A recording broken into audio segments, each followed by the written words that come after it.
মালিক, আমার মালিক বড় মায়ার মালিক। আমার মালিকের হুকুম মাইনা যদি অন্ধকার কবরে পারি জমাইতে পারো,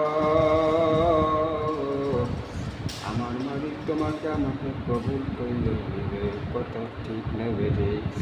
এ দুনিয়াদার পাগল আমার বাবারা, কবরের যাত্রীরা, কি নিয়ে দুনিয়া থেকে বিদায় নিয়ে কবরে যাইবা, কোন আমল নিয়ে কবরে যাইবা?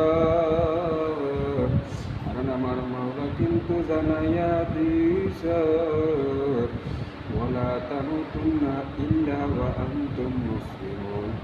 খবরদার খবরদার, মুসলমান না হইয়া কেউ কবরে যাই না, মুসলমান হইয়া তারপর মাওলার কবরে পারি জমাইবা।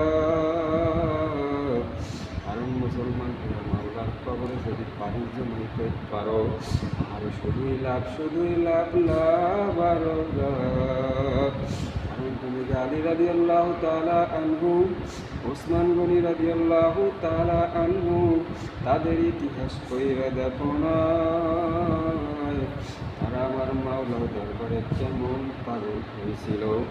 আলী রাদিয়াল্লাহু তাআলা আনহু আমার মাওলার ভয়, জাহান্নামের ভয়, কবরের ভয়, মিজানের ভয়, সিরাতের ভয়, আরে কানতে কানতে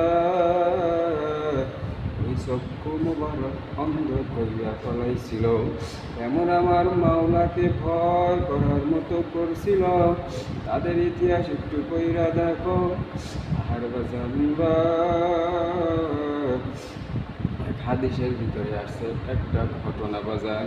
মুসা আলাইহিস সালাম রাস্তা দিয়ে হাইটা যাওয়ার সময় রাস্তার ধারে এক পাথর করুণ সুরে কান্দে। ওই পাথর